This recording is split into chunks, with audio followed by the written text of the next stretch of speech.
go in a minute.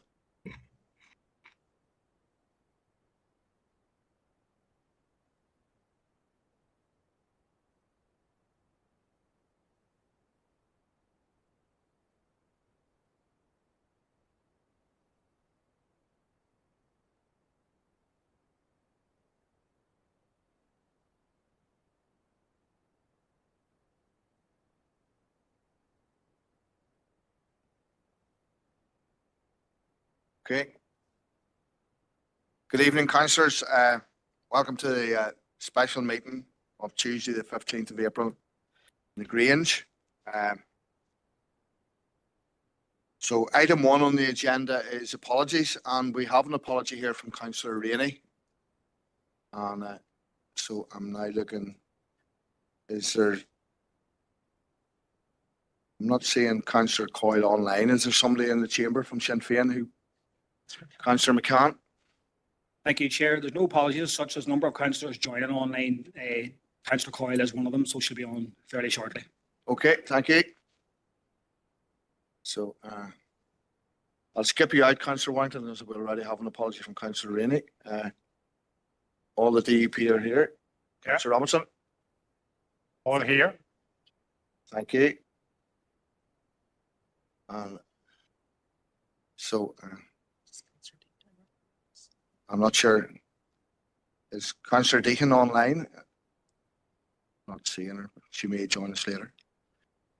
Nobody has an apology from Councillor Deacon? Okay. She probably will join us online. Okay, thank you. Next, item 2 is declarations of interest. And I'm not seeing Councillor Robbins. Thank you, Chair, and it's not a declaration of interest, it's on another matter. I'll come to that in a second.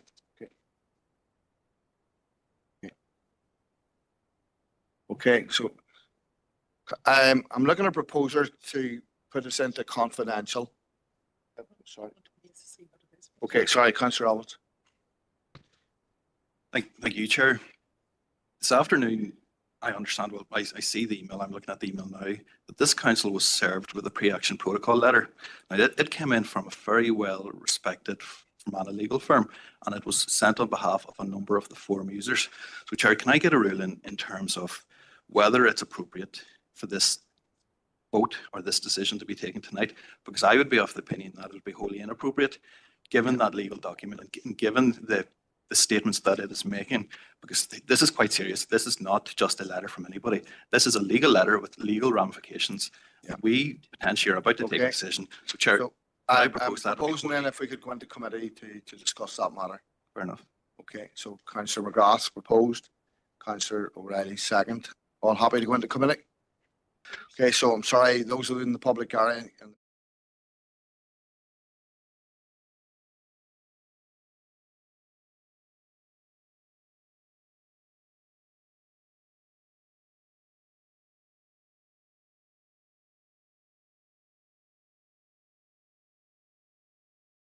going into committee is because I'm going to provide members with legal advice, which is both exempt and confidential. I will certainly provide a summary when we come back out of committee of what that advice is, but it's important that I give that to you. No, absolutely. And I suppose just for context for those who don't be here often, so they understand why we're in committee.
So if you give me a signal whenever we're ready to go.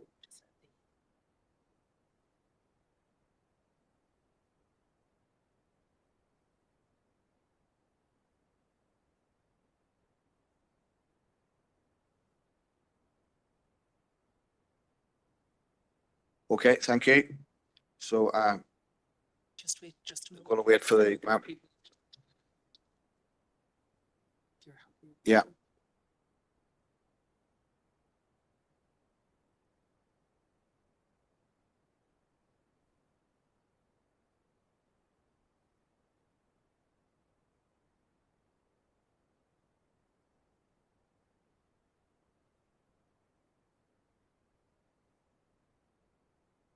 Sorry.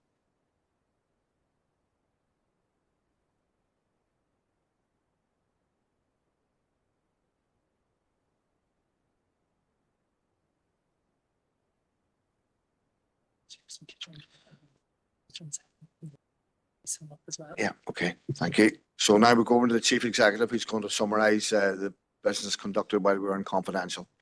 Okay, so Chair, thank you. While in committee, I advised councillors that we were in receipt of a correspondence from a third party, including a legal letter attached with that, which indicated concerns in relation to the decision-making process and asking that threatening, I suppose, judicial review proceedings if we were to proceed.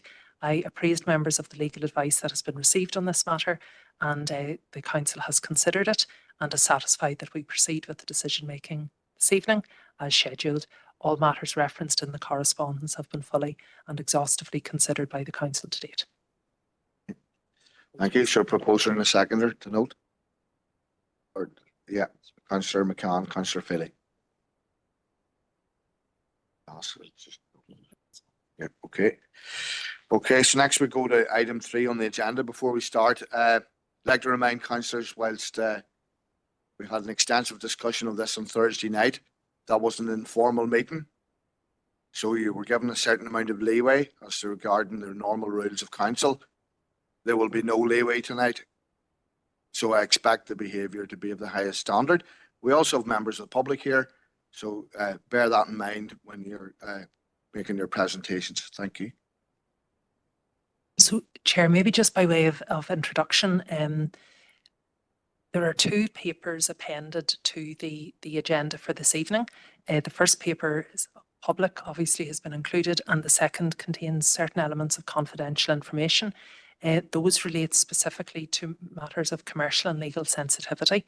It may be, Chair, that the council is satisfied with those elements, and if there is no particular discussion on the items detailed within paper B, then obviously all of our considerations this evening will be in open discussion, and all matters referenced in paper A are already in the public domain. I think, Chair, just I suppose in setting the scene for this evening, the format of the meeting will be really a presentation which will set out firstly the key decisions that have been taken to date, the actual, I suppose, disrepair and extent of difficulties at the Lakeland Forum, the provisions and all considerations that we have taken, including consultation, site selection, the financial matters, including affordability, and the decant and associated arrangements post-closure.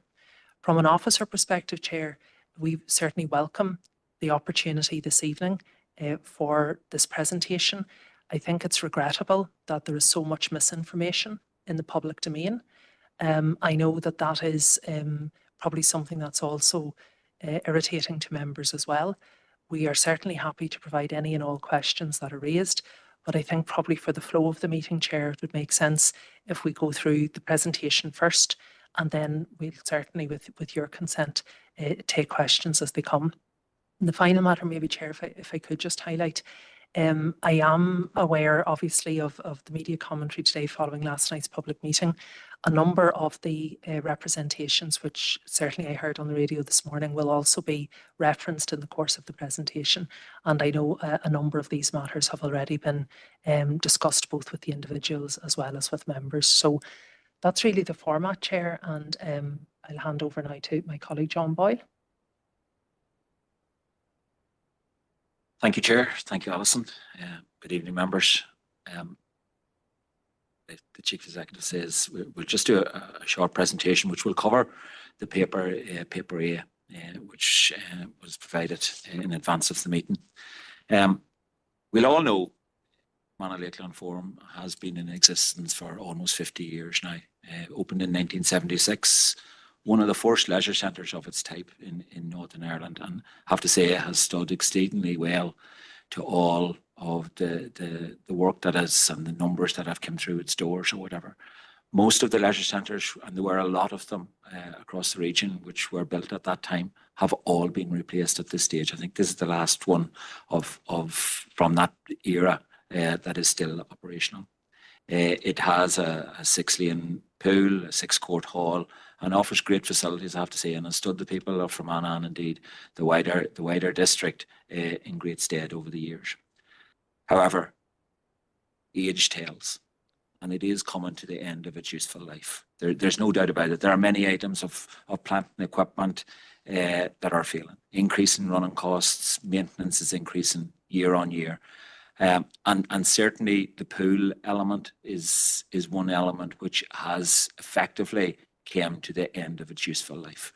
If it weren't, and I have to pay a tribute to the members of staff who have kept the Lakeland Forum open for such a long period, if it weren't for them, the pool certainly would be closed a long time ago. And I'll just give you an example of a number of issues over the past 4 months, and I stress that, over the past 4 months with regard to the Lakeland Forum. And it isn't just the pool, and it isn't just the structure of the building, but it's the whole mechanical and electrical systems that exist within the building that are failing. There are roof leaks. The fire panel is showing faults. The building maintenance system continually, month in, month out, gives faults. Changing over of pumps, plate exchange heaters, not changing over the pumps on numerous occasions throughout those periods. Most of these faults are dealt with in the hours of night time in order to be able to open the next morning, in order to keep it open. The tiles are falling off the wall in the wet changing room. The rotten insulation valves, the CO2 injection point has failed. The pool dolphin hasn't been working. The automatic dosing systems, issues with that. The roof cladding is lifting with the wind. The chlorine dosing pump has failed. And the BMS outstations failed. That's just a small selection of the issues that have affected the Lakeland Forum since December of this year. And we're not speaking even about the impact of Storm Éowyn, which there are a lot of outstanding issues with regard to the storm, which haven't been fixed because of the impending decision that we are taking tonight. So the building is failing, not just the pool, not just the structure of the building, but the whole mechanical and electrical systems are failing and are coming to the end of its useful life. If you were to ask me when exactly would it fail, I couldn't put a finger on it. But I know for certain that if it weren't for the maintenance, it would be closed in a month. If it didn't get that regular maintenance and fixing of the faults, there will come a time, and it come a time very, very soon, where it will just not be possible to fix it, and the doors will close. Members will be aware of the 20 million Leaven Up Fund, which the council were fortunate enough to receive from the UK government in order to help defray the costs of the redevelopment. A lot of those were associated with well-being, with sustainability issues and so on and so forth, and a very welcome fund in order to help the redevelopment. And following a number of approvals throughout council, and I'll talk about those in a little minute, FODC appointed Graham on a design and build basis. And just going through the journey that we have taken so far in relation to the redevelopment. In 2021, we undertook a stop and think exercise, which looked at all the work that had been done in relation to the development of the Fermanagh Lakeland Forum to date. And it came up with a number of values and priorities, and I'll talk about those in a little minute.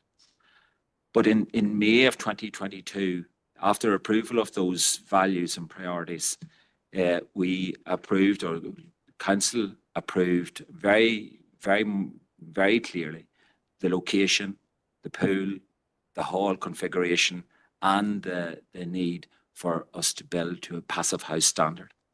And And clearly in that meeting of the 26th of May 2022, it was very clear, and the minutes of it are very clear in relation to the location of those extensive discussion in relation to the various options on location. And the decision was taken unanimously on the location of the forum of the new forum itself. That was highlighted from earlier on in 2019, and Councillor Warrington referred to the 2019 public consultation. There were 817 responses to the public consultation in 2019. 88% of those 817 respondents said that that redevelopment would be ideally located on the existing site. 88% of the 817 respondents in 2019. That was further borne out, and I know Councillor Warrington said there hadn't been a public consultation since 2019, but there was. In 2022, we undertook a further public consultation. 80% of that consultation said that it was ideally placed within the current site. Why? One, because of the river edge, the facing and the tourism ability. We always talk, so we do, about, and I know myself, about turning our back on the lake in the past and generations on the past. And it seemed, I know for myself, coming from beside Lough Erne, our old farmhouse, the back of the house was facing away from the lough, and the front was facing towards the lough. But in generations then in the future, we always turned our back on the lough in a sense. And that was a disadvantage from a tourism point of view in drawing people from the water into our facilities. And I suppose from a tourism point of view, that location is ideal for a location. We considered a number of locations, a host of locations across Enniskillen. And some of them, a number of them in Broadmeadow itself. And a very extensive matrix was drawn up and a criteria drawn up, and each of them was measured against that criteria. And the location that came out on top, and again has been considered as part of the full business case, but at that OBC stage, the location that came out on top was the location where the current Lakeland Forum exists. And that is important. That is important now when we make a decision about redevelopment and what needs to happen during redevelopment, and is it possible to keep the forum open whilst we're redeveloping if we're building on the same site? No, it's not. If we were to refurbish the current building, it certainly would not meet current building control standards, and it would virtually mean knocking down a lot of what is internal in the current Fermanagh Lakeland Forum. But it would also mean, during a refurbishment, that the pool, and I know there's a lot of discussion around the pool would have to close for an extensive period of time. And refurbishment, and I would argue that refurbishment, we all know about the ground conditions anywhere in Enniskillen. The refurbishment of any part of the Fermanagh Lakeland Forum would require the building to be closed, because it wouldn't be safe to work within, and indeed the whole underground structure would need to be looked at for a refurbishment in any case. So location was one of the main aspects of the May 2022 decision, was agreed unanimously by members that the current location, and it was the best location, and it was on that basis that we moved ahead with regard to the redevelopment. In the same way, a passive house was agreed at that meeting, and I suppose with regard to passive house, the costs of passive house are continually coming down, and it is estimated that for a building of this size and this complexity, that passive house adds somewhere in the region of 8% to the construction value. That would be approximately about 4.5 million. To an increase in costs because of passive house. 4.5 million, there's no doubt about it that we save somewhere in the region of £400,000 per annum because of the whole interventions and the whole efficiency and all of that. 450,000. So you would have a payback period of 10 years. Yet we are expecting the life of this building to be 45 years. So passive house is certainly an advantage. But not only that, the Levelling Up Fund of 20 million, one of the premises of the Levelling Up Fund was that we build a building with sustainability features such as passive house. So effectively, we are getting paid in the Levelling Up Fund for that. We are getting part of the 20 million is in order to build a passive house building. So I suppose I do say it is a courageous decision by members, the Passive House, because it is the first on the island of Ireland.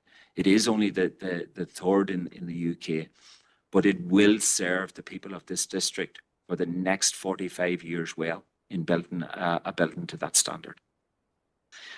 We have received the 20 million award in February of 23. We approved the OBC in March of 23, which approved the 6-lane court and the 8-lane pool, and also the learner pool and the splash pad area. And planning was approved in September 2023 for the development. Graham's were appointed as the integrated supply team in July of 24, and they have been working with our project managers, AECOM, on the development to provide costs for construction in order to inform the full business case. And the decant and off-site arrangements, which we'll very quickly go over, was approved by Council in September of 2024. And as you see there, in March of 25, Graham provided a contract sum of 57.4 million. We talk about the strategic values following the stop and think exercise, and these are actually very, very important. And I know members have seen these on numerous occasions, but these are our guiding principles on which we undertake this development. One is in relation to sport and leisure. The development has to have, and that at its core, the development of sport and the development of leisure, not just in the short term, not just in the 5-10 years following development, but for 45 years thereafter. This is not a short-term development. This is long-term. This is for our future generations. This is for our grandchildren and our children and our grandchildren's children, in order to make a development and make an investment in sport and leisure and recreation and well-being within our district. It has at its core design excellence, where the developments are designed to the aspirations that are at the highest level, that we can honestly say in Enniskillen, we have the highest aspirations for sport, leisure and recreation. We are not setting the bar at a low level. We are setting it high, that we want the best for our people in our district. At its heart is also sustainable development, and I've spoken about Passive House, is designed to that exceptional standards of carbon reduction, and we must meet those according to our strategies that we have in place in the council at this point in time. Another one of our values and priorities was to create a destination, and I spoke about turning our back on the law and turning our back on the water, but it is important to create a destination that this place where tourists come, and we view Enniskillen as being an ability for a tourist economy. The people on cruisers or whatever can come into our centre, can experience the life and the energy and the vibrancy of a new centre. But what has been missing in Enniskillen is the ability for those waterway users to come out of hours even and have a place for a shower or whatever. This will have the ability to do that. You will be able to come in here into this building 24 hours using a card system and be able to take a shower. Be able to have changing facilities in it, and that will be all an automatic process. The social value that it adds to our local area, in terms form parts of the whole process. The feel good factor, but also the social value that the contractor brings in terms of, and I'll speak about it probably just very briefly at the end, about the social value, about the benefits that it brings during construction to people who are employed, to trainees, to all of those sorts of people in our district. We will leave a legacy after this build for the people of our district, a legacy which I would like to think will drive people for innovation, will drive people for doing something different and to have a new outlook on life. It is a development which has been designed for all, and the proposals that are put forward for members tonight are for the highest standards, for all ages, for all abilities, in order to provide a service and provide sport and recreation for everyone within our district. And that has been central again to the developments which we proposed. There has been a lot of talk in the media about continued service delivery, and I would agree that in this sense there has been a lot of misinformation. We heard, and I even listened to reports today about no learn to swim program and no school swim program. That is just not the case. There are proposals there for a comprehensive program for schools and for learn to swim. There are gym and fitness classes that will continue at Broadmeadow, Fermanagh House, and indeed at the West End Centre in Enniskillen here. There are enhanced services at other leisure centres, the Bonacre and Castle Park in Fermanagh, and increased staffing at those, increased opening hours at those, increasing class at those. There are proposals for community interventions, where community coordinators will be out in the other 3 DEAs at a local level delivering programmes. So there will be community wellbeing coordinators out in each of those DEAs in Fermanagh delivering programmes at a very local level, working with clubs, working with organisations in order to increase the energy and the efficiency and the programmes that are delivered by groups. There's suitable arrangements have been made with clubs. And I know there's a lot of talk about the Lakelanders, and I'll come on to that in a little second too, about alternative provision for those, and I will speak about those. There is no change with regard to our 3G pitch at the Forum, or indeed in relation to provision of Derechara grass pitches. The play park, however, will remain closed during construction for health and safety purposes because it will be a construction site. Staff have been extensive interaction with staff has taken place, and staff are prepared for redeployment to other services, to other leisure services within our district, or indeed to other facilities within the council. No staff have been made redundant or will be made redundant as a result of the closure, the temporary closure or the 3-year closure of Fermanagh Lakeland Forum.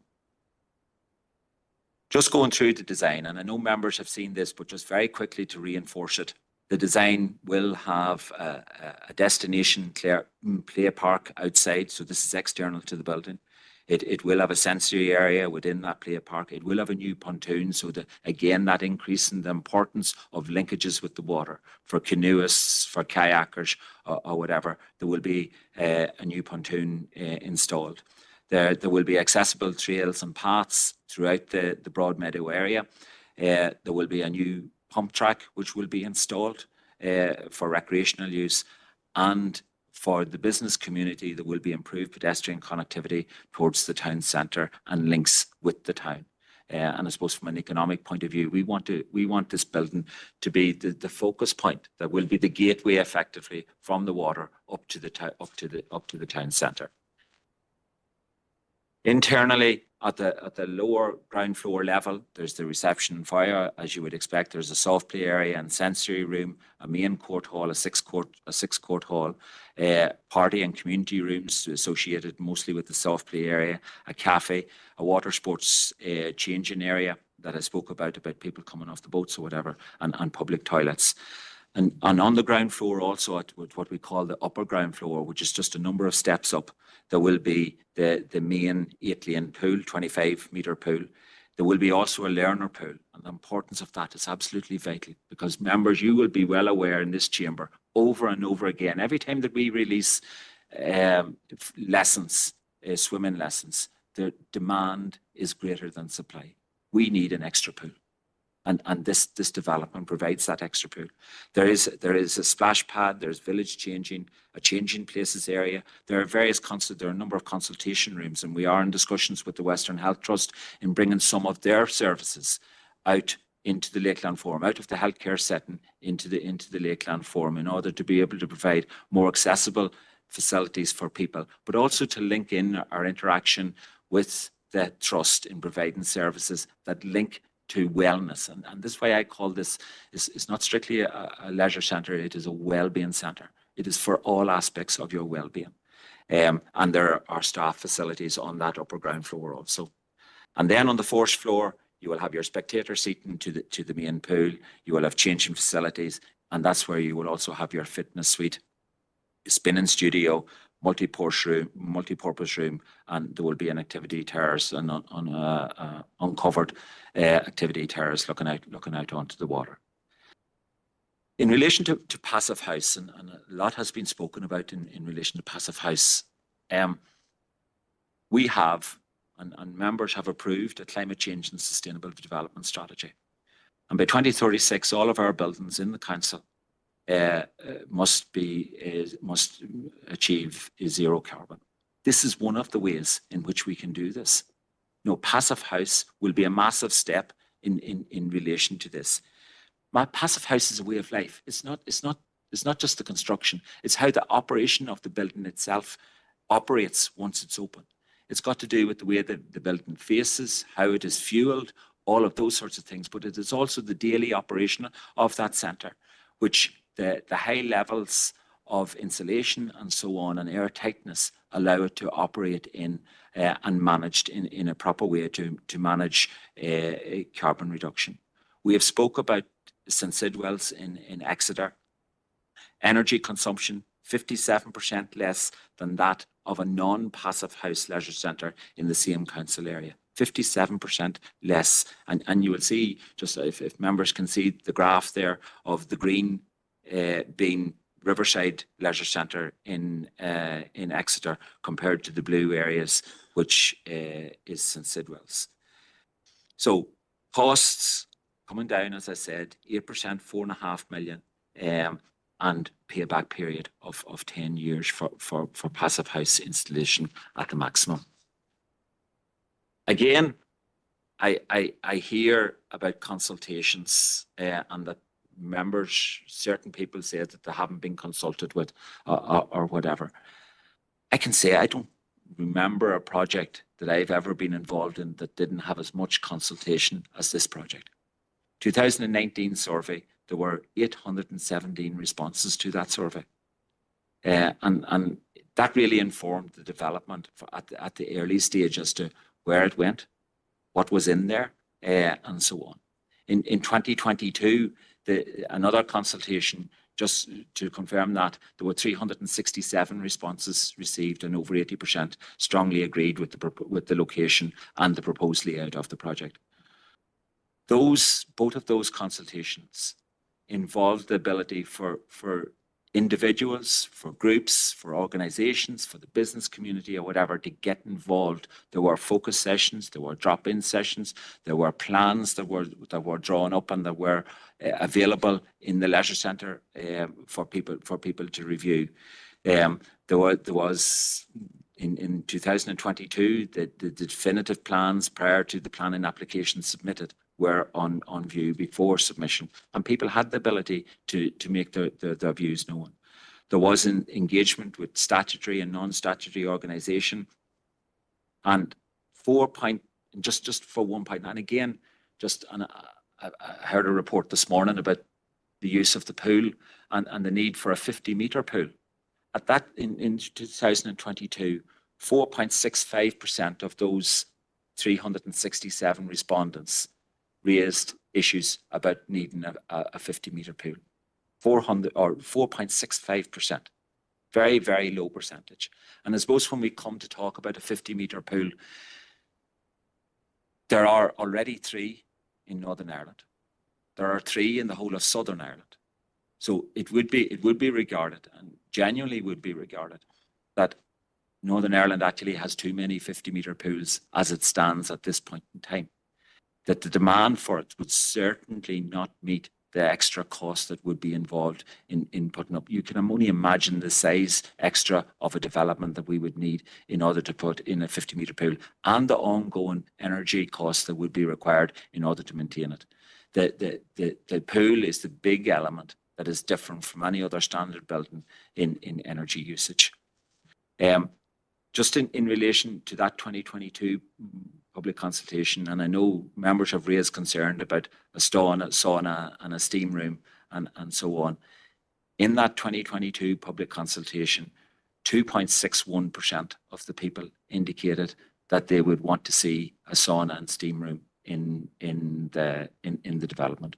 2.61. Again, such a low percentage. And when you take that along with the extra costs of maintaining a sauna or steam room, that just doesn't provide value for money in any sense of the imagination at all. Further consultation took place in relation to our Active Together strategy, in relation to a skill in place shaping plan, in relation to the VEDP, which members are well aware of, in relation to the development of the Fermanagh Lakeland Forum. And ongoing, all throughout that process, there was ongoing communication and feedback. There was project updates brought through council. There was project updates sent out to the local media and to social media. There was dedicated web page which was set up with frequently asked questions on the redevelopment information. There was regular stakeholder newsletters. There was customer information provided at Fermanagh Lakeland Forum itself. So as for consultation with members of the public, any amount of it. If anyone wanted to get involved, there was so many opportunities to get involved in it. With regard to clubs and sporting organisations, similarly, there was consultations with Swim Ulster, with local sports groups, with Sport NI, with Erin Paddlers, with the park run organisers, and with Lakelanders. And I have to say the number of consultations with the Lakelanders have been extensive. They are the one group that we have spent a lot of time with. And I think there are over 45 consultations, interactions between FODC and the Lakelanders in relation to the development. And we have come to an agreement with them. You know, the chair of the Lakelanders has said that the proposal, which if granted, would secure the future of the club and allow it to continue during the construction of the new facility.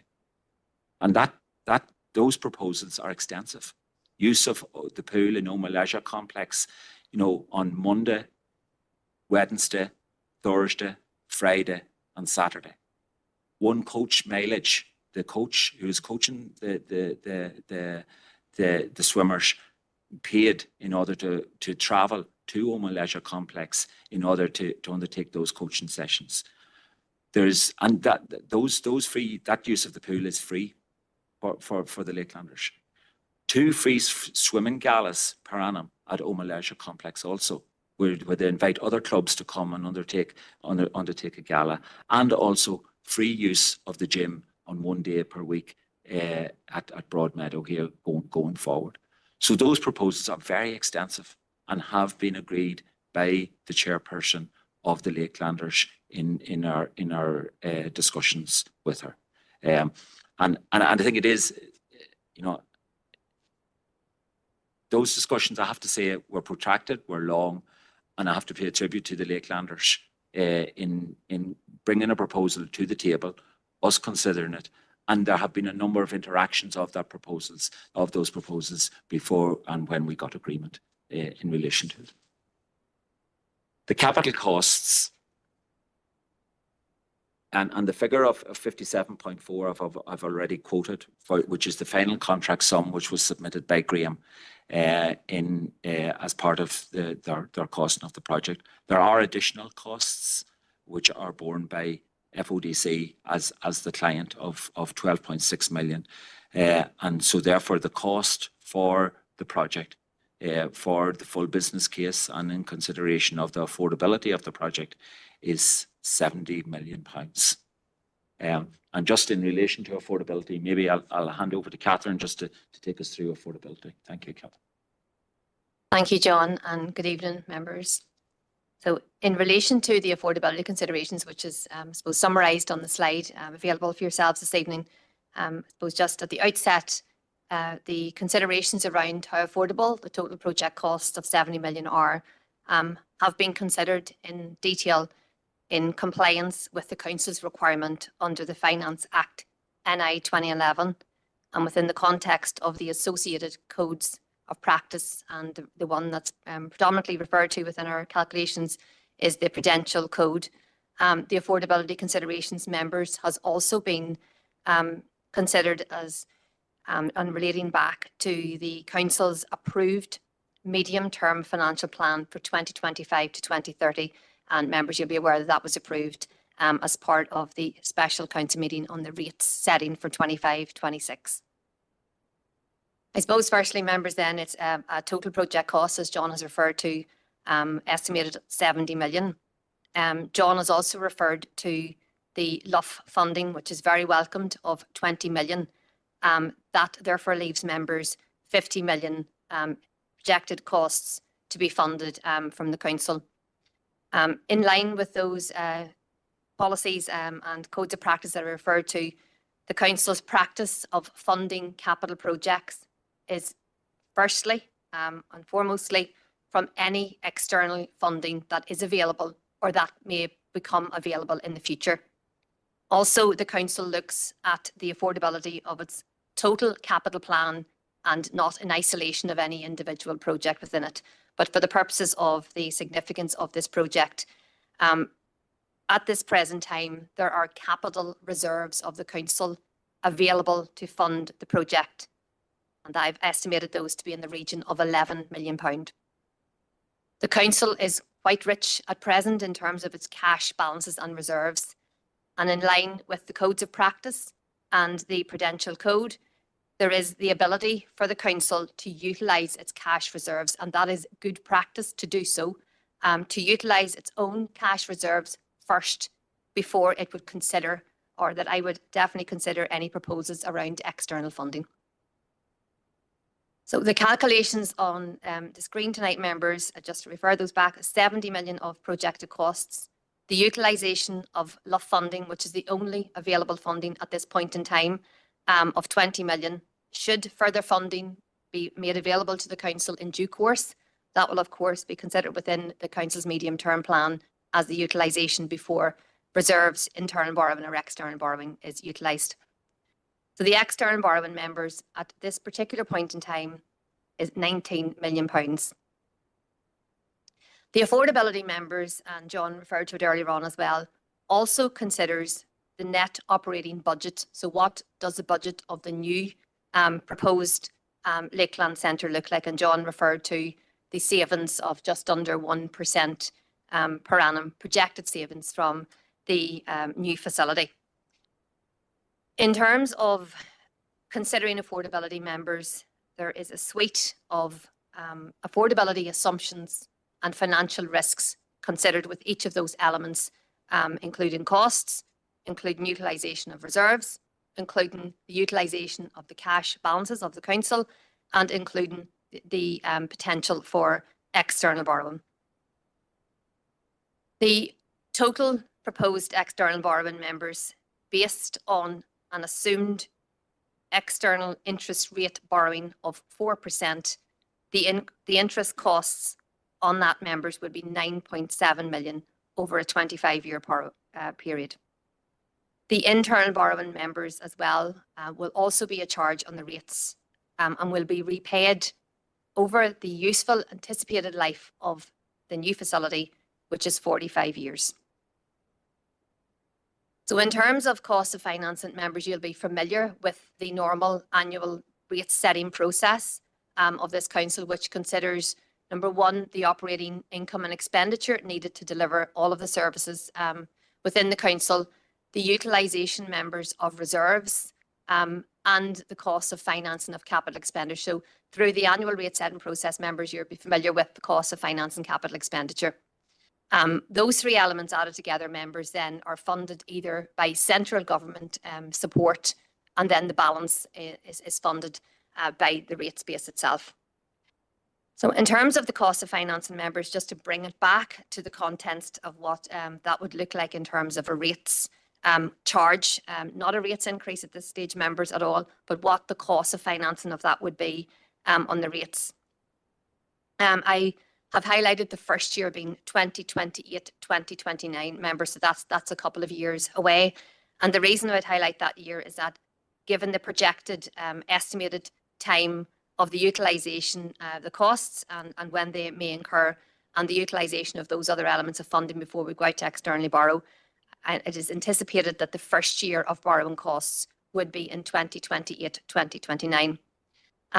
Those are estimated at the moment, members have said, based on an estimated 4% external fixed loan, would be 1.95 million, or the equivalent of 4.45% charge on the rates. In reviewing those figures then, members, as the council would repay back the borrowing, those costs obviously would reduce as the interest element of the loan would reduce based on the repayments. Like all other projections and estimates, members, there has also been sensitivity applied to the projected figures in terms of the funding of those figures, members. And I suppose, given the current external marketplace that we're in, that key element of the sensitivity analysis, members, would be the consideration of what would the external marketplace and what in particular would any potential interest rate be when the council would be at a decision where it may need to borrow. And as I say, that wouldn't be until at least 2028-29. So in terms of the overall affordability, members, the percentages in terms of the cost on the rates, that's not an increase on the rates, members, at this stage. It's what a cost on the rates may look like. The affordability calculators are below and within the current forecasts for capital costs and financing of the council's medium-term capital plan over the period 25 to 2030. And as at the outset, members, I had said that's included within the medium-term financial plan as part of the estimates for 2025-26. Thank you, John. Thank you, Catherine. Chair, just one last slide here. And it's just talking about the benefits, just a brief outline of the benefits of a proposed new forum. And I suppose I'll start off by saying this is not a short-term decision. This is a long-term view on what we want for the residents of our district. It looks at a proposal that enhances leisure, sport, well-being for generations to come. And I suppose the benefit of a decision like this is for our future generations. It is to provide a facility that will enhance performance, that will enhance participation, that will cater for all ages of all abilities in our district. And so therefore, you know, that whole element of well-being is at the center of this, and that's one of the big benefits in relation to it. You will see there on the table on the right-hand side of the slide about just for a sport and recreation point about what we are currently providing, and this is just some of the highlights of what is in the proposal for a new centre. We have dry fitness classes, 32 at the moment per week. We are proposing 56 per week in a dry centre. You will see there for learn to swim courses, preschool swim courses, water-based fitness, school swimming, swimming galas, the massive increase that the second pool will allow us to have in relation to swimming. And as I said before, the demand for learn to swim is massive in this district. And because between Omagh Leisure Complex and Fermanagh Lakeland Forum are the only two centres in the public arena where you can learn to swim, you know, it is vital that we try and provide something that will meet that need, and that second pool does. Like just to look at the learn to swim courses, currently 30 per week, that we are anticipating 88 per week in order to try and meet the current demand, and the demand is that big. So it is. So we hope, and yes, appreciate there's short-term pain. Do you know what? The long-term, when I say this is a long-term decision, the long-term gain for this is absolutely massive. But there are short-term elements to it. There's the economic impact for jobs and business, that the investment, the 70 million investment in our local area will bring to the business community and opportunities during construction. Not talking about the impact of that economic investment that will come as a result of visitors coming, visitors staying that little bit longer because there is something to come to in Enniskillen, and something to stay that bit longer in Enniskillen. There will be an enhanced visitor experience, a modern, welcoming facility. There is something all about the sustainability and carbon reduction, and we are signed up as a council. We are signed up to that. So this is at the leading edge of design in order to reduce our impact on the environment. There is the whole education and skills element that that the contractor will bring, and the contractor has signed up to social value clauses, which is be standard within a construction project of this size. And there are specific targets which are included which will be included in a contract with the contractor in relation to the number of trainees and apprenticeships, of school engagements, of professional trainees, of meaningful work for job seekers, all of those sorts of things, in order to bring and enhance the skills that people have in this local area, whether it be in standard construction, whether it be in passive house or sustainability issues or whatever. All of those opportunities will be available for trainees. They will also interact with the local businesses, meet the buyer events, and fundraising events for on-water projects, and to be able to support organisations, who are combating. They've said, those are, and we've talked about poverty in here a lot. So they will get involved in that in trying to help those of the poorest within our community. There are targets in there during the development of improving the environment and of promoting well-being from the contractor also. But there is also that social value ongoing once it is built, that supporting community health, well-being, inclusion, cohesion, all of that sort of thing. This will be a centre for all that. And that's why I call this isn't just a leisure centre.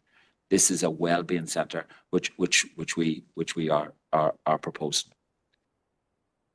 Just going towards conclusion of the paper, I have to say that the highest level of governance and accountability has been given in the development of the full business case. I've been involved in many capital projects. I've never seen anything that has been developed to this level of detail and to this level of scrutiny, that has been given this level of scrutiny, but also that that has answered every question in relation to the development. And we did, and council approved the employment of the Strategic Investment Board to give us assurance as to the quality of the business case. And the Strategic Investment Board have given us that assurance. They conclude that it is satisfied that the FBC is transparent and covers the elements required for an FBC in terms of Green Book and the 5 case guidance to allow an informed investment decision to be made by elected members. And also, in addition, Arlene Close have undertaken a review of the affordability calculations, which Catherine spoke about earlier. So both from production of the full business case and all of the assumptions or whatever that are included in the financial analysis, they have all been scrutinised. Our next steps, members, decision is the first step. If the decision is made tonight, we anticipate closure of the Fermanagh Lakeland Forum at the end of this month on the 30th of April. Issue a construction notice and a commencement for off-site provision in May, and with a construction date of 3 years thereafter in May of 2028. In relation to human resources, a human resource management plan has been put in place. Detailed consultation with individual staff members, with employee representatives, and I'm pleased to say those have all been successful. The staffing implications have been considered throughout the process and during both the transition to new roles and those roles for the period of that 3-year period. Just in relation to rural proofing, a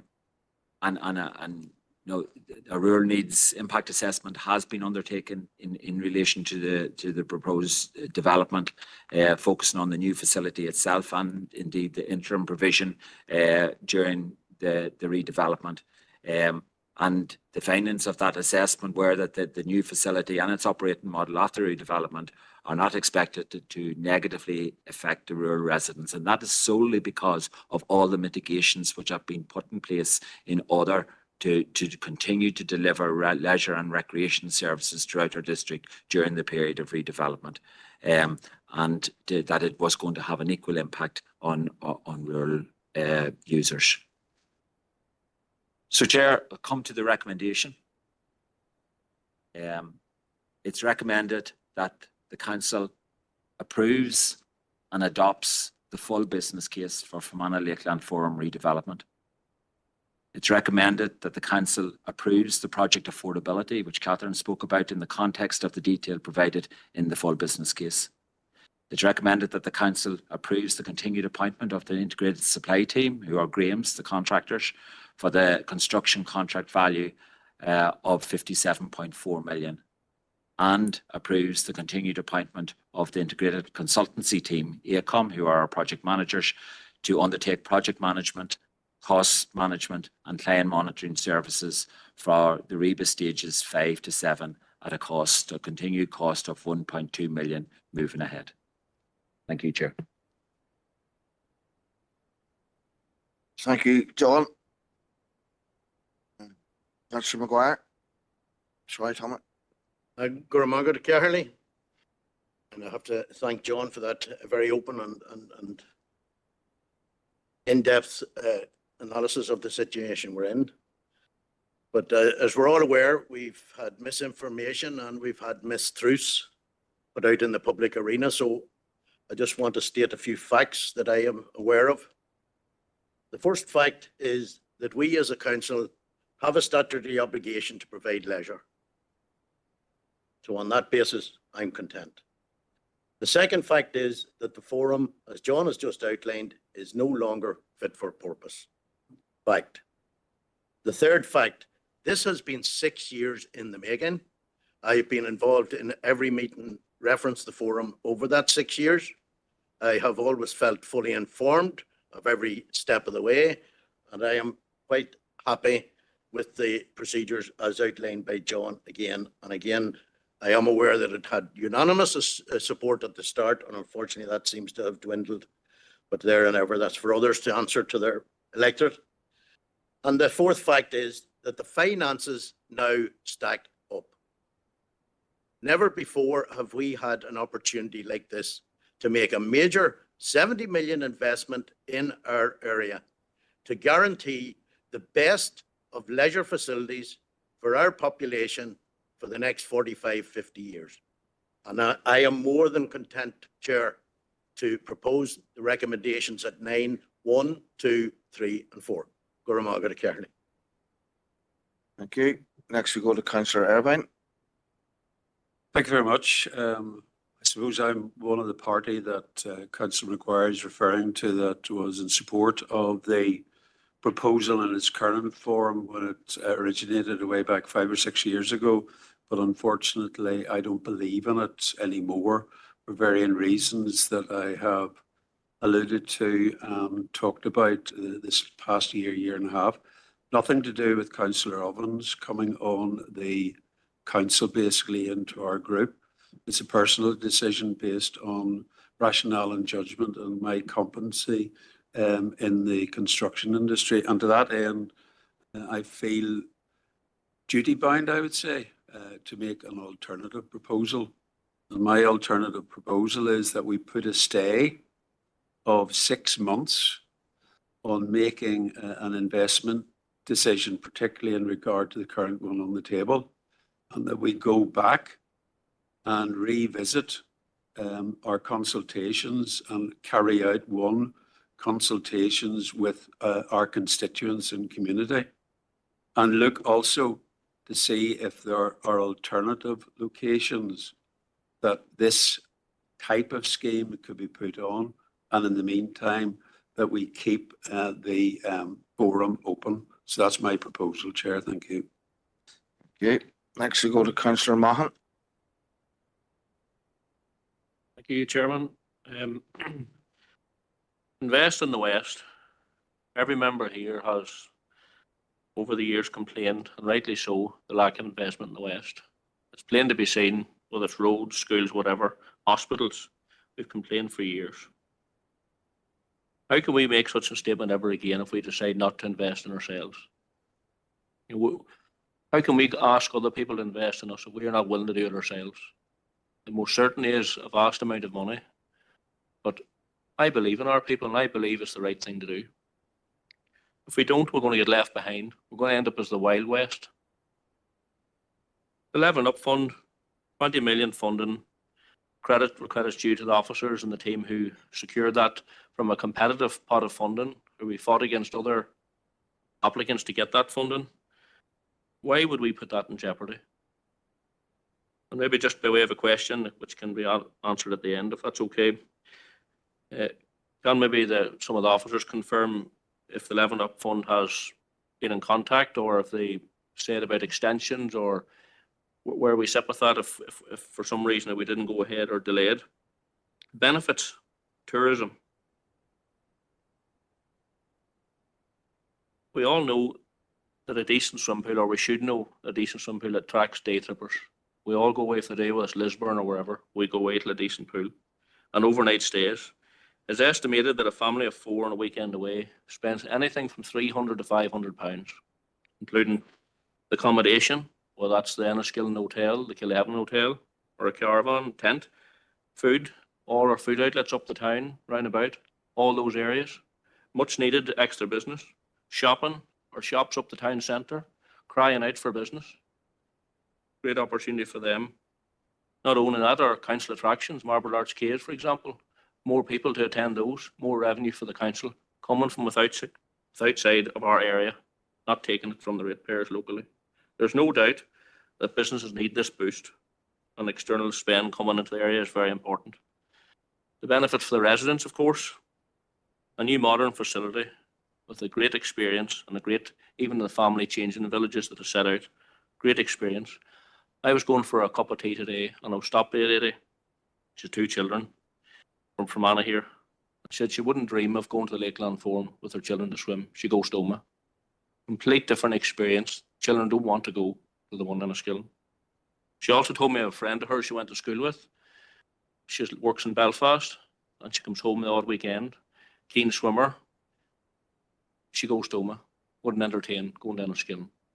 This is fact. This is somebody stopped me today just to point out those couple of things. Affordability. We've heard tonight the facts and the figures all stacks up. Passive house, it is going to cost us, but there is a relatively quick payback. Consultation has been mentioned. Bring it to an end there, David. Hey, Chair. 5 minutes already. Consultation. It's three. Various consultation has been held with the public. That's your over your 3 now, David, so bring it to an end. Okay, Chair. Well, for the sake of time, I'm quite happy to second the proposal. Thank you. Set out by Councillor Maguire. Thank you. Councillor Warrington. Thank you, Chair.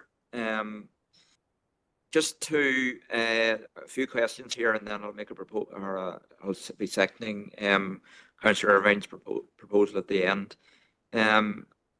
Let's be fundamentally clear. We are not against enhancing the current forum.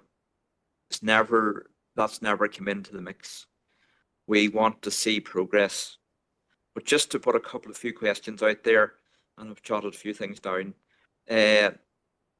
John mentioned roof leaks in the current forum. What about the roof leaks in the lakes of the Ardone and other areas that needs attention, and which this council, and I obviously glad to say spoke against it at the time as well, decided to put on the back burner and let it sticking plasters over it and moving forward. We've talked about sport, where this new forum will offer great sport and facilities for the future. But what about the present? What about the likes of our Ellie McCartneys and Holly Barclays and all those swimmers who are doing so well at the minute? And obviously we've seen the video last night. Those who were there, seen the video last night on the wee girl, which got second, I think, in All Ireland yesterday. And what about individuals like that who depend on the pool to do their training? Look, I'll just throw it in here. The steam room and sauna, I think it's a big mistake. And just the consultations that we had, that has been mentioned, at any time that we give an indication to the participants of that consultation what the cost was going to be, I imagine not. They were never aware of cost. Just as the same as I answered back earlier on, I was very supportive of the new forum, but the cost has escalated so much that we have to seriously sit back and look at what we're doing here. I think we're hindering our young people a big disadvantage for a minimum of 3 years. Somebody says 3 years, but you look at what we're getting. But what about them 3 years for those young swimmers? And I'm just using them as an example. What about those 3 years that they are not going to be able? We're not going to be able to practice going to OMA at 6 o'clock in the morning, at 3 o'clock in the afternoon. All right in the summertime, but wintertime, bad roads. So I'll leave it at that, Chair, and I will second Councillor Irvine's proposal. Thank you. Okay, thank you. Next we go to Councillor Barton, and we'll come back to the questions. Okay, just for clarity, colleagues, we now have 2 proposals proposed and second. If anybody attempts to make another proposal, I will stop the meeting. However, as this is probably the most important decision this council will make, I am going to allow the discussion to continue. I know that some people may have had tantrums when I did this during the rates setting, but I believe this is the most important meeting, and I'm going to allow it to continue on discussions at this stage. So, Councillor Roof. Thanks, Chair. So, in the crux of this, over the last number of years, we have been provided with extremely detailed reports on the implications to this project. Part of that has demonstrated that this is affordable to the council. And part of that as well is an example of what the risks are in terms of the levelling up fund to stalling, as the Ulster Unionists have suggested. There are a multitude of examples over the last year of levelling up funds across the UK that have been removed by the UK government. The Labour government will take any opportunity it can at the minute to remove money that has been already approved for local areas. We've seen 40-odd million removed from the Isles of Scilly for new ferries. From Perth and Kinross Council, they've had £5 million withdrawn for city centre projects, 9.2 million from Hucknall and Ashfield District Council, the V&A in Dundee. There are a multitude of areas where when plans are changed or stalled, the funding disappears. And that is the reality that we're faced with tonight. There are a multitude of issues that I believe could have been addressed at an earlier stage. One of the issues I still have an issue with regarding the steam room. I appreciate what Director Boyd has discussed on that. I appreciate that the outline business case has discussed that already. But we are not running a leisure centre at a profit. This is not a for-profit business. The costs are there to provide a service to our residents. And to me, to be perfectly honest, a steam room is almost a prerequisite for a leisure centre. And I don't think anyone in this room can turn around and say that there's a leisure centre in Northern Ireland run by a council that doesn't have a steam room. Correct me if I'm wrong. I would like, therefore, to, if possible, Chair, to amend rather than to bring a separate motion, but to amend the If you're going to start, I'm going to stop your clock every second. If you're going to amend, I'm going to stop and we put the two to the vote. I'm not going to accept any further proposals at this stage. Not even an amendment? No. Okay, continue at it. You have 40 seconds. Thank you. The only other thing to say really on that basis is that the £20 million from the Levelling Up Fund, no other project in Northern Ireland has received as much money as that.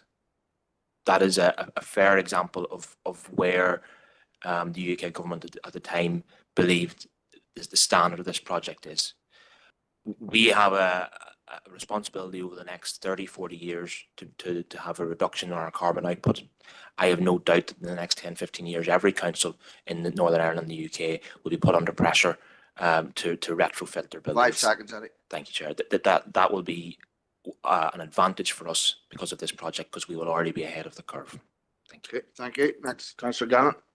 Thank you, Chair. And as a regular user of the forum over the years, I welcome this investment. Personally, I know parts of the forum from personal use that just aren't fit for purpose at this stage. And Fermanagh has been crying out for investment for years, and this is a £70 million investment, and it'll provide a state-of-the-art facility. I've said it many times before, I'll say it again, I do personally believe a different site would have been better, but that debate was had, that debate was discussed many times, and the location was decided, you know, and that debate even started before I was in council, so before 2019, so even when I came into this, it was late in the day in that regard to be considering that. But, Chair, I remember at the time we had discussion about it, and I threw out there, what about the Uniport site? You know, just for discussion. And I remember distinctly, in particular the Ulster Unionist Party, being vehemently against it, saying that it needed to be politically neutral, whatever that means, Chair.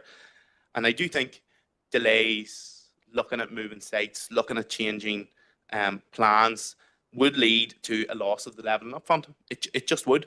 And with building costs coming to increase over time, you could see doubling or tripling of the impact on the ratepayer. I can't justify that sort of impact to the ratepayer of that size, but I can justify a smaller one like we're discussing tonight.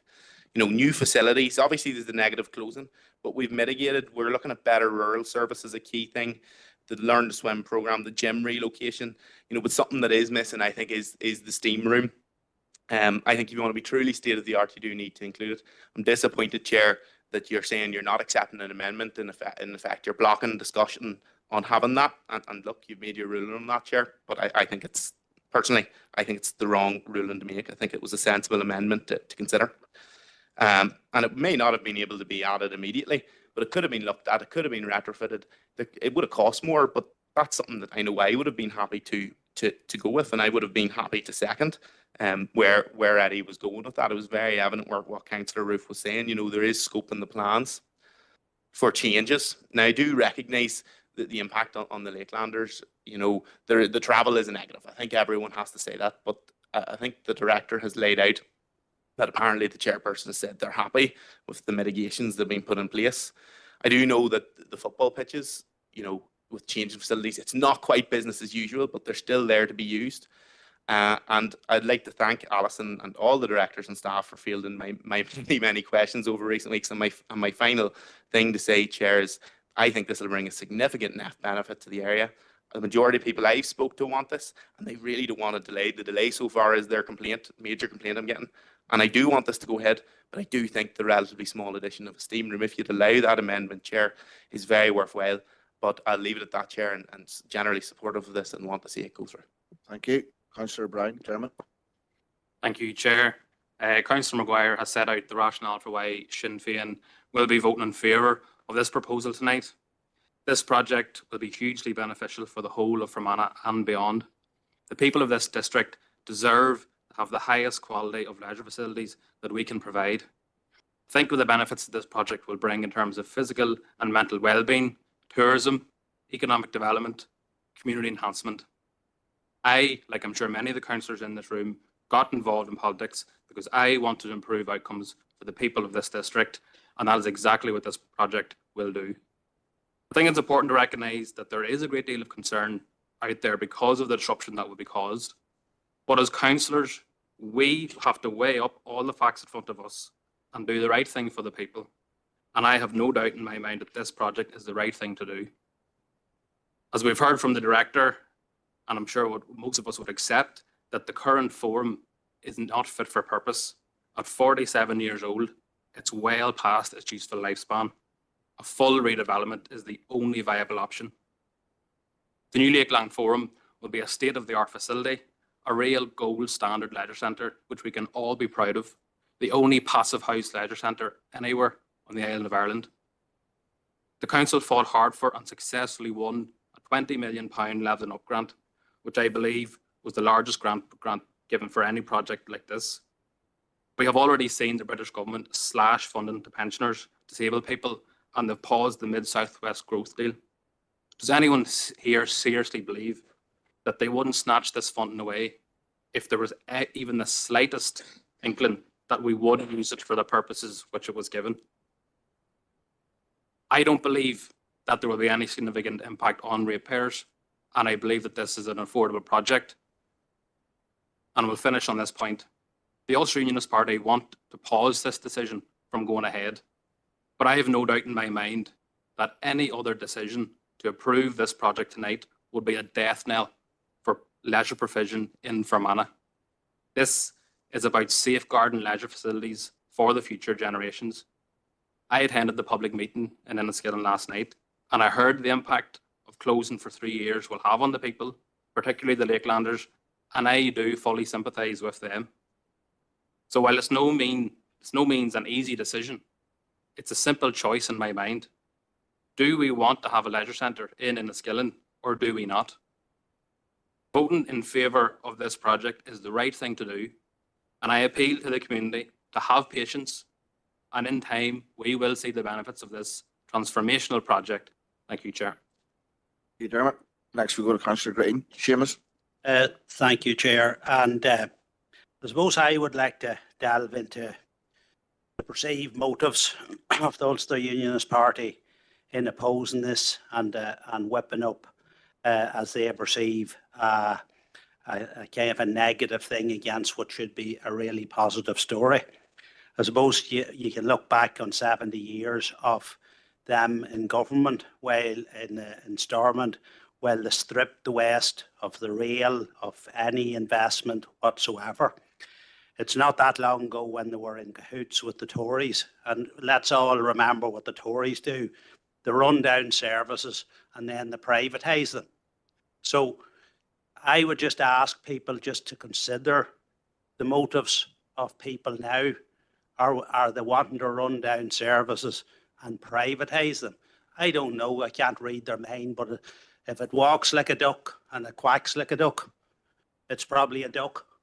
So, and just on the Lakelanders, and I hear what they're saying, and I've talked to some of them, and I have great sympathy for their plight.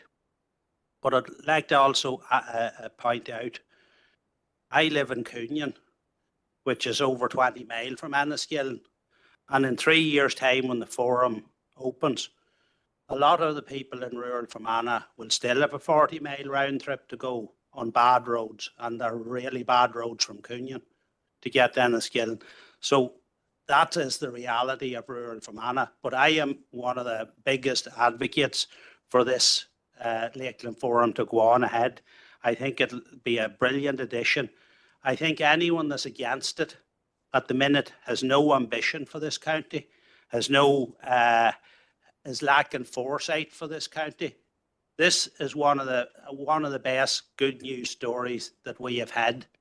There will be short-term pain, but the provisions has been put in to try to facilitate that. Let's remember when Oma Leisure Centre was built, they built it on their old site. The exact same discussions was going on there. When Dungannon built their leisure centre, the same thing, they built it on their old site. And again, their pool and all was closed down, short-term pain. Now, ask anyone in Oma or Dungannon, do they regret getting the facilities that they have now? None of them would go back to the way it was. And let's just remember, the choice we have here tonight, and don't let anyone fool you on this here, because if we delay this, if we stall this again, we are losing 20 million. This will never be done. The choice we have tonight, build a new state-of-the-art facility that's ambitious for this county, or close the forum and have no leisure facilities in our county town. Probably the only county in Ireland that wouldn't have it. That's the stark choices we have tonight. Hands up there, Seamus. Okay, Councillor Barton. Sorry, wait, I get you through now. Go ahead now, Rosemary. Yeah, thank you very much, Mr. Chairman. I just want to make a few comments on what has been said this evening. Can I just reiterate my stance for the building of this proposed building of this new pool, new leisure centre? I'm certainly not against a modern facility for the people of Fermanagh and Omagh and the benefits this proposed new facility will bring. Certainly not at all. But my problem is with the costs that have increased and escalated beyond imagination over the past number of years. And in doing a little bit of research this afternoon, I came across another leisure centre that's being built in the province at the moment, and that is Ballycastle Leisure Centre. While it may not be as gold-plated as perhaps we're looking at in Fermanagh, the cost, and it has a 4-lane pool, 25-metre pool, the cost for that is 16.2 million. And they got a levelling up fund of 8.1 million towards that. So I think that's something we need to consider. What we're looking at is actually 3 times the cost of what is going to be built in Ballycastle, and indeed I understand has started. And indeed this Ballycastle Leisure Centre does include spa facilities. It does include a swimmer's pool.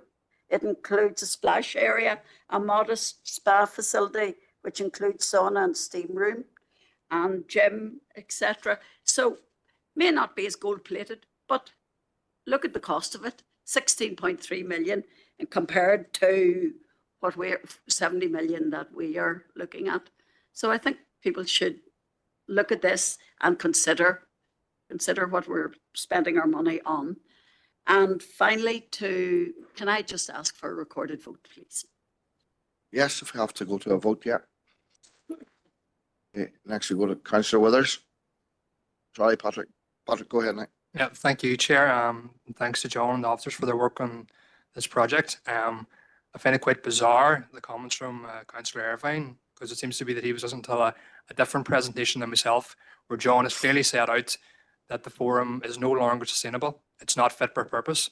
And this talk within 6 months has been made clear that can't happen. And I do share, concerns, and I appreciate the concerns of the Lakeland swimmers. And coming from a sporting background of cycling, where competed at national level in track cycling, won all Ireland medals, and that required a 3-hour journey to Dublin and 3 hours back. The other nearest track is in Belfast, and a deteriorating track at that, from Keane, a 3-hour round trip from Belfast.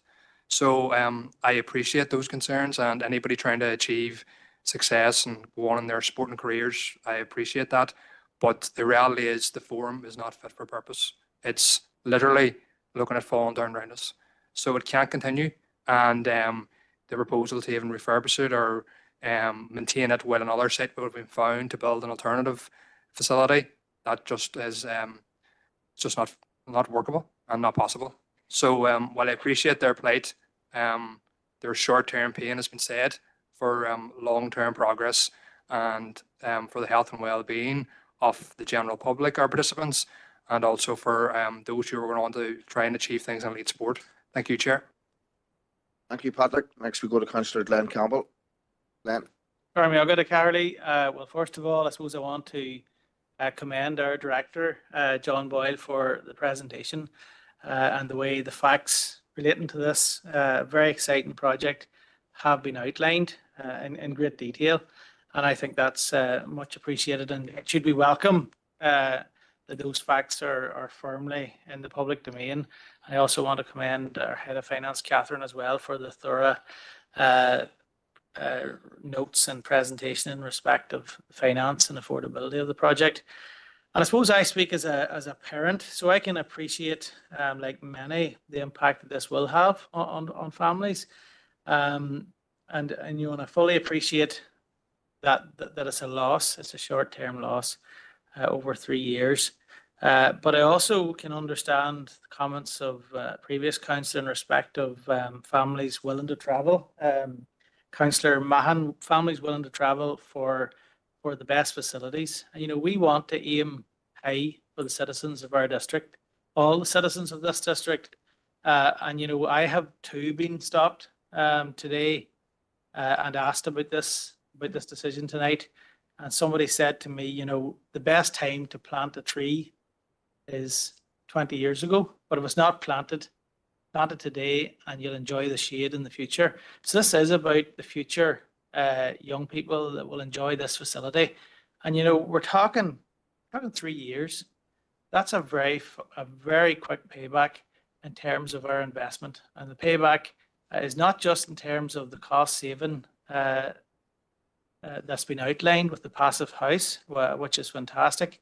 The paybacks in terms of the benefit that's been derived by the people of all of our district. And I think it's a very exciting project to be involved in. It's one which I look forward to seeing coming to full fruition, and I fully support the proposal to press on with this flagship project for our entire district. Thank you, Glenn. Next we go to Councillor Barry McElduff. Barry. Thank you. It's a very, very significant council investment, which I support. I support Councillor Maguire's proposal. And I want to congratulate the senior management team and other staff of the council who have been involved in this project to date. And some of them are here this evening, some of the leaders of the project. Well done. What I would say is this: we are one council from Mananoma, brought together in 2015. I'm an Omagh councillor, elected by the people of Omagh. And at this end of the district, the council area, people are asking me, and I need to put this on the record, about district-wide balance in capital expenditure. So I have a duty to put the question as an Omagh councillor in terms of recent projects or others in the pipeline, what's coming to Omagh? So I have no hesitation or apology in asking that question. This is a single issue, single focus meeting, of course. I've said that I support absolutely this decision. It's the right decision. And it's going to be a northwest of Ireland, I would suggest, centre of excellence that's going to attract people from many counties. And but in terms of recent projects and others in the pipeline, what's Omagh going to get? We're here to fight for our areas. Is Omagh Leisure Complex so many years old now? Is it fit for the future? Will there be improvements there in the future? And I would like to put on the record my thanks to the council for the support that this council has offered civically and politically in lobbying for the A5, for the Struhl campus, for the new mental health unit promised for Omagh, and for rural schools, not least speaking to Councillor Devine Gallagher earlier in Carrickmore, and health centre project in Carrickmore, lobbying for these. But directly, can I be assured that the largest town in this district, the most populated town in this district, is going to get its fair share of capital expenditure in the future? Thank you, Chair.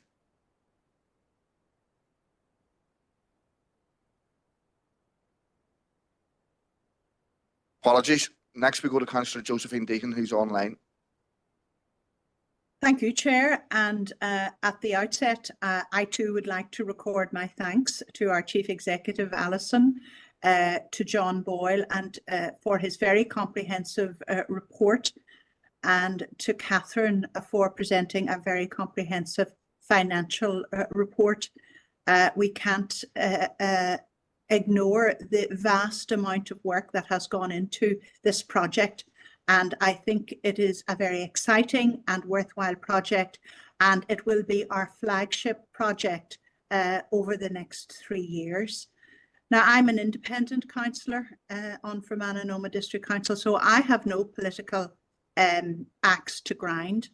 I am a GP by profession, and I spend most of my day addressing health and well-being. And I am very proud, Chair, that this council, of which I am a member, has taken the decision not just to build a leisure centre, but to build a centre which will make very positive inroads into the health and well-being of our population, as well as giving our people the very best opportunity of developing themselves in a sporting sense.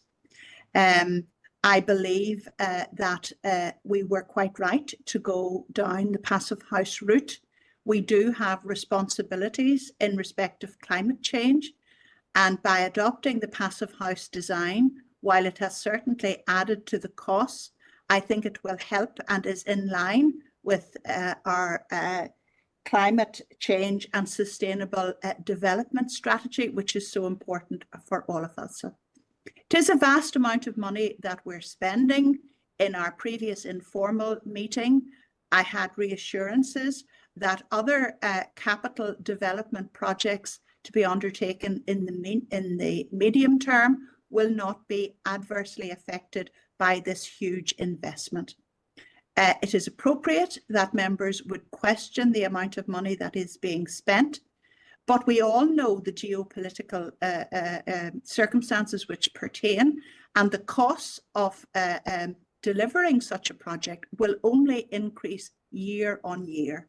But I believe that the money that we invest in this project will pay dividends going into the future. And I want to thank Catherine in particular for providing the reassurance that the ratepayer can be assured that the impact of this project on the rate bills will be minimised. I think that the council has done what it can to minimise disruption, and I do sympathise with people who will be disrupted, but just would ask for their patience and understanding. But I want to support Councillor Maguire's proposal, Chair. Thank you. Thank you. Next we go to Councillor John Feely in the chamber. Thank you, Chair. No, I just want to support Councillor Maguire's proposal too, and he really summed it up best when he began talking about facts. He mentioned facts tonight, and so did our directors up there. And it's great to get the truth and facts out there into the public, and hopefully some of the media will be impartial and actually print some of those facts so that people in Fermanagh and Omagh can really read the papers and get a full rounded view of what's going on here.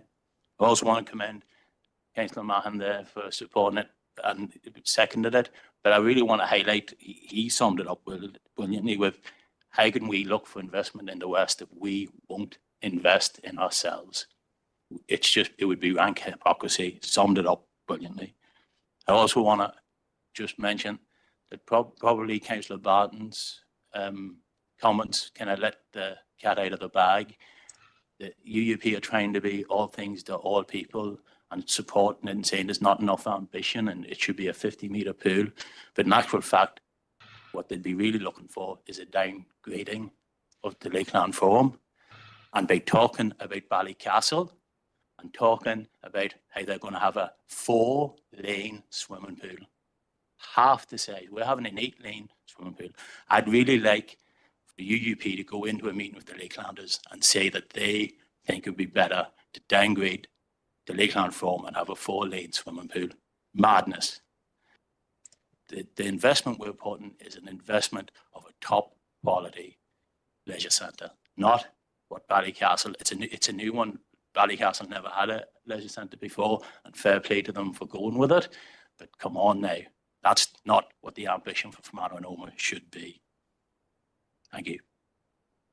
Thank you, John. Next we go to Councillor Roy Crawford. Thank you, Chair. It's just a point of clarification from Director John Hughes. It's my understanding that the Lakelanders don't currently have a chairperson in place. Can the Director maybe clarify this? We'll be answering questions at the end. Okay. Is that? Yeah, that's just my point. Okay. So finally we come to Councillor Marty McCollum. Marty. You, Chair, again, I'd like to thank Alison, John and Catherine for the reports earlier.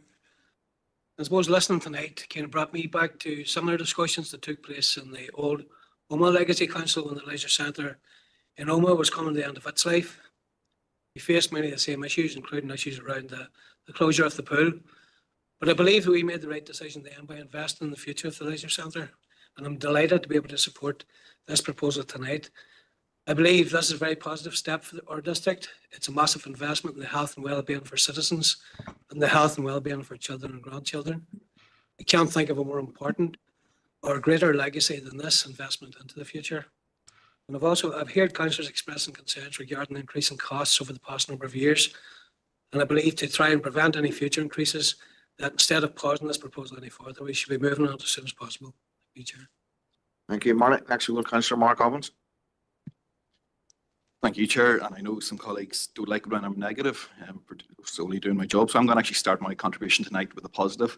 And Chair, I would just like to pay tribute to Ellie McCartney, who I read earlier, just today or recently, I know, just smashed her lifetime best to get a consideration time for the World Championships in Singapore. I mean, there's a man-born superstar there on our patch.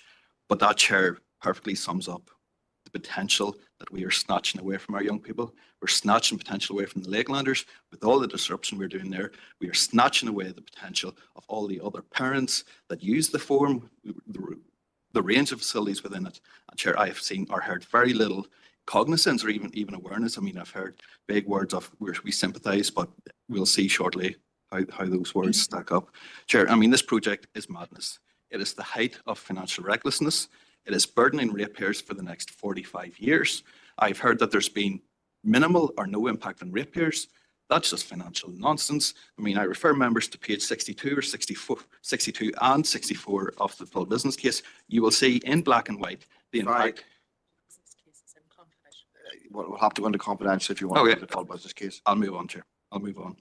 But Chair, the numbers, not even in this document, but previous documents are there for everyone to see. I mean, I've heard reference to consultation, that there has been adequate consultation. There evidently hasn't. I mean, the fact that the public didn't even know how much this project was costing until last night, 24 hours before the decision is taken, that sums up that there was no real or genuine consultation.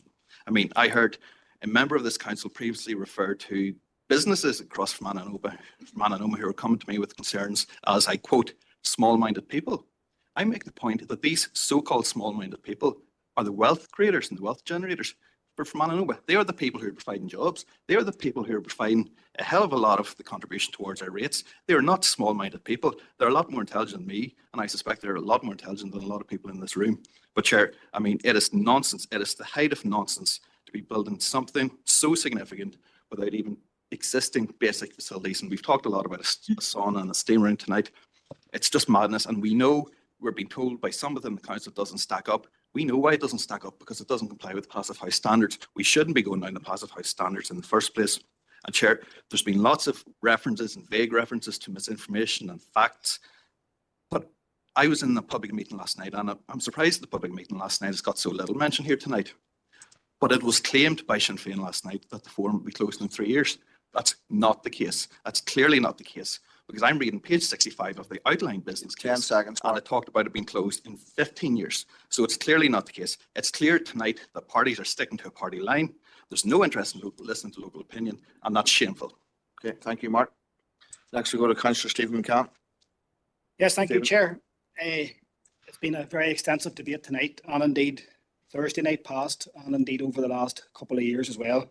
I want to pay tribute to John Boyle, our officers, Catherine, who took us to this point this evening and who will give us the tools that we need to give a green light on this game-changing project for our council area and indeed the wider island. I want to acknowledge the users of the forum, particularly the Lakelanders, who do face some short-term disruption, and I have every sympathy for them. However, it does have to be acknowledged the extensive measures that our officer team have negotiated with the Lakelanders to help mitigate the disruption over the next 3 years. This is a massive good news story for our council. And however, it's deeply regrettable, Chair, that some councillors in this chamber have sought to undermine this project. Deeply regrettable.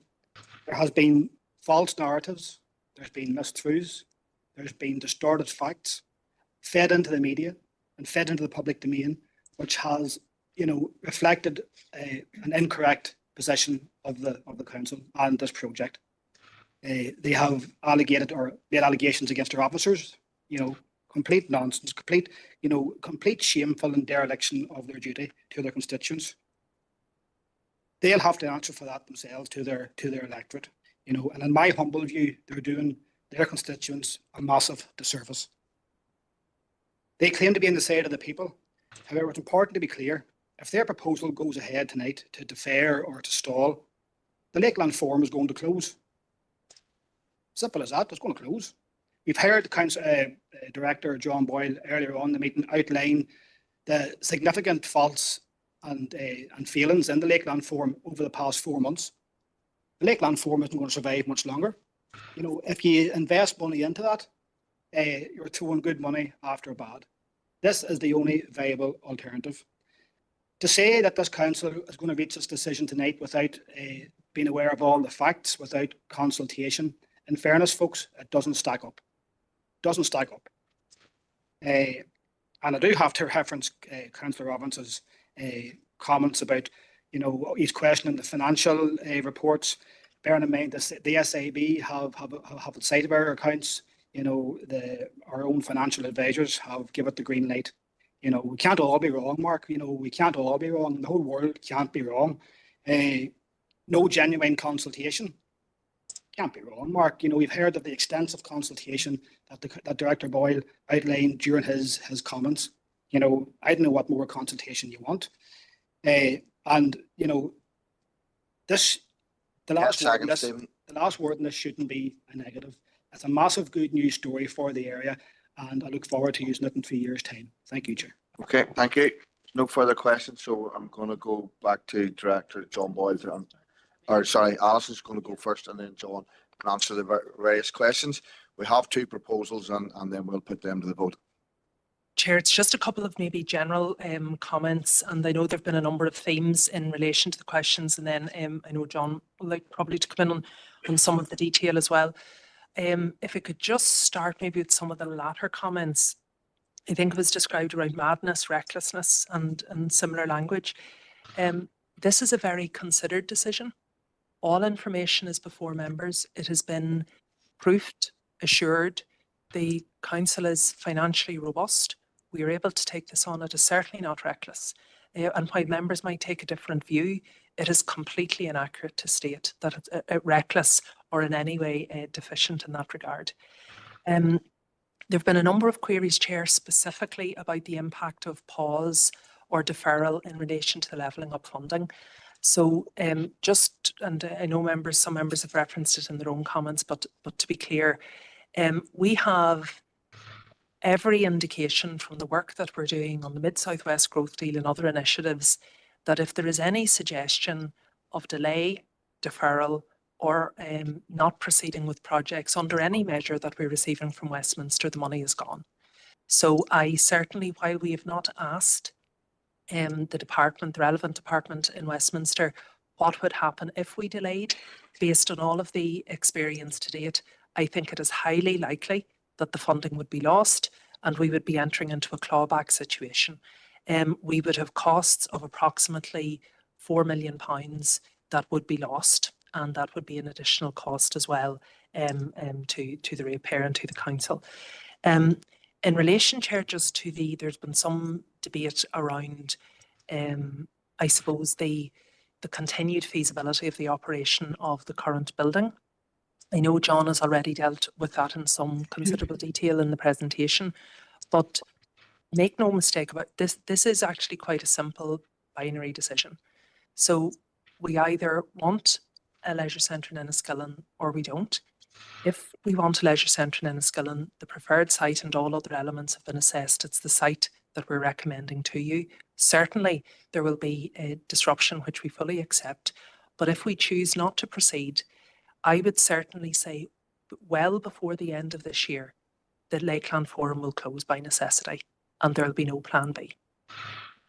Reference was made, and I do happen to know the project a little from discussions with colleagues in Causeway, Coast and Glens, and I know Councillor Feely mentioned it in his comments, but again, just for accuracy, it is by no means comparable. It's not in any way critical, I hasten to add, of the project in Ballycastle. It's serving a population of around 5,000 people. It's an ancillary leisure centre to other leisure provision right across the North Coast. It's a single-storey building with a 4-lane pool, small changing facilities and a minor hall. It is no way comparable, and I don't think members would consider that to be sufficiently ambitious for our own site. So the costs of that facility are comparable to what is being offered, but it is no way comparable to what is being proposed on this site. And then just before, Chair, in relation, I know there were some suggestions around potential amendments or non-amendments. We have looked at every component within the building. So the proposals going forward are as presented to you, and there really is not scope for those to be amended. So that is the decision that has been progressed right the way through from OBC. The reasons for that, I do believe, have been well articulated, and it's not something that can be bolted on or retrofitted. And just then, and finally, and just before handing back to John, in relation to the wider assurance piece, I think it would be, well, it's necessary, I suppose, to highlight, and sorry, Councillor McAduff's questions about OMA. Members each year receive a formal report from me in my capacity as Chief Financial Officer. I have specific and legal obligations to you attached to that role. If any of the suggestions that have been made, both tonight, in social media commentary and in other meetings, regarding inappropriate financial governance or inappropriate financial ability to undertake this project, if any of them were true, I would be in dereliction of my duty to you, and it is simply not the case. And specifically then to Councillor McAduff's queries in relation to OMA projects and the district-wide balance. So I suppose in the first instance, I'd refer members to the 5-year capital plan, which does show investment across the district. The council has prioritised investing where there is need, and clearly for us to be able to deliver statutory duty, there is significant need in Fermanagh Lakeland Forum.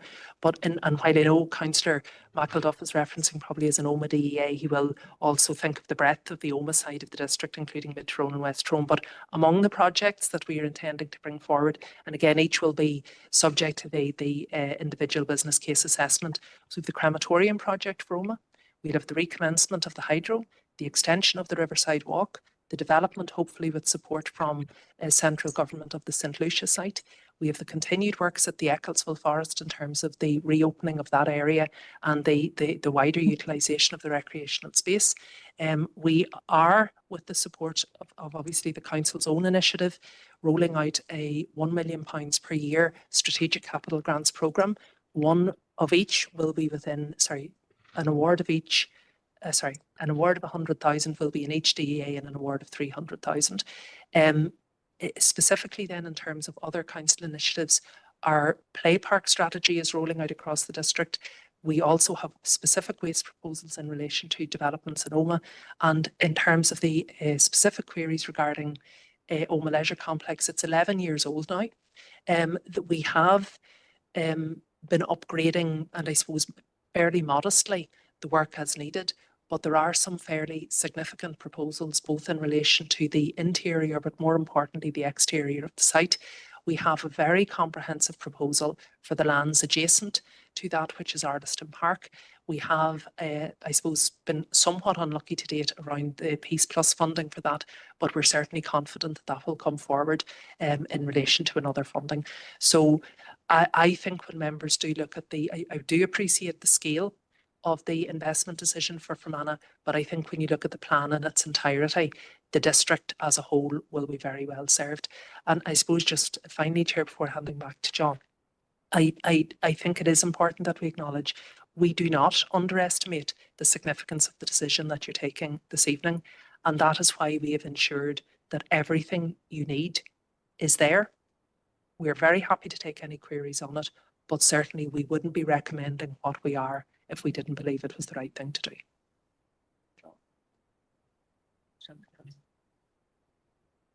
Thank you, Alison. Chair, I think Alison, you have covered most of the queries. Just a few, maybe the roof leaks in Fermanagh Lakeland Forum, which were brought to by Councillor Warrington. What about the Ardoan? Council have taken a position in relation to the Ardoan, and that is agreed by Council here in relation that we will keep it open and we will maintain it in order to make sure that it is kept open. Councillor Warrington also raised, did we give any indication of cost during consultation? No, and that would be wholly inappropriate at that stage during contractual negotiations that we give any indication out in the public domain with regard to cost, because contractually that would be commercially sensitive information. Councillor Crawford mentioned, is there a chairperson in place with regard to the Lakelanders? There currently is the chair of the Lakelanders at the AGM on the 2nd of April, I think it was, where it didn't appoint a chairperson. There is an acting chair in place. I have to say that the agreement was reached with the Lakelanders in September of 24, and we have been tweaking it since. So we have a final agreement reached with that interim chair just earlier this week. And I think that answers all of the queries that are on at the moment. Okay, thank you. So our first proposal was a proposal by Councillor Maguire to adopt the recommendations and seconded by Councillor Mahan. So, and a recorded vote has been requested, and as there's a counter proposal, I'm assuming not everybody's in agreement. No, so we'll go to the vote then, please.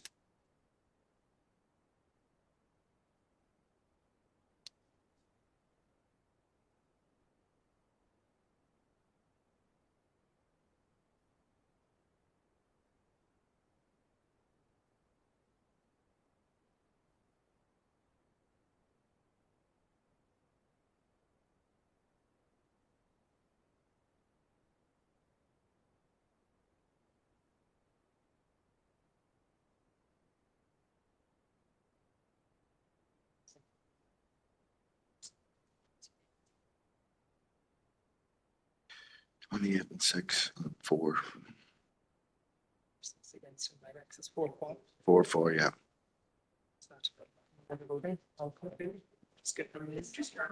Yeah. 32 for 6 against. That's 32 for 6 against. Okay, so 32 for 6 against, so the proposal is carried. Thank you. Nobody else has indicated any other business. However, I would like to congratulate. Sorry. Yeah.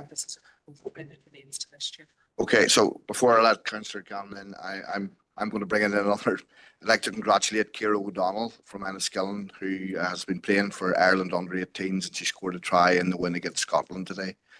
So she young lady plays at Enniskillen Rugby Club, and I wouldn't know anything about them. Thank you, Chair. So just kind of a bit of an item of AOB, and it was corresponding with Alison about this, and just to give us a small amount of context to councillors. We all want as minimal a rates rise as possible. You know, I acknowledge there's going to be a rate rise. This proposal, please. I think you need the wee bit of the background to understand why I'm doing what I'm doing, Chair, or proposing. I know. I think we'll understand. Just go. Give us the proposal, please. So essentially, Chair, I'm proposing that an appropriate opportunity to transfer approximately 350,000 that was initially budgeted for councillor allowances. Once the amounts are worked out, because we budgeted more than has turned out to be needed, but an appropriate opportunity to transfer this funding to the capital fund from the net operating budget of democratic services within the 25-26 council budget. Essentially, you bank that and use it to reduce external borrowing. Okay, thank you, Alan. So, Councillor Mahan. Thank you, Chairman. And just after the decision, I would just like to know how we intend to notify the public of all the changes and how everybody's going to know what's moved where. You know, just it's very important that people don't turn up and it's not there. Yeah, just before I go to the officer, I'll finish the business I'm at here. So, Councillor McGrath. Thank you, Chair. I just want to second Adam's proposal. Okay, so you've heard. Councillor Green. Chair, I don't think it's appropriate to be bounced like that with that decision. I think it needs to be put back to P&R for discussion and come to a full council meeting. So I'm not rejecting Adam's proposal, but it needs to go back to committee to be discussed. Are you happy with that, Adam? Sorry. Yeah, Chair, because of the appropriate bit, and I was going to explain that it probably will have to come back to committee for confirmation. So it will. I was going to include that. Okay, thank you. Okay, Councillor Mahan. I'm actually, we understand that, so I'm just going to Director John Boyle. Yeah, thank you, Chair. There is an extensive communication plan in place already. Many of our members are aware as to the closure, the impending closure, if the council took a decision this evening, and what the alternative provision is. Following this decision tonight, we will be communicating with all our leisure centre users, with all our members or whatever, to tell them what the alternative provision is, what the arrangements are, what the timescales are. So we will have in place an appropriate communication plan, which will come into place tomorrow. Okay. Okay, thank you, colleagues. That's us. Good night. Safe home.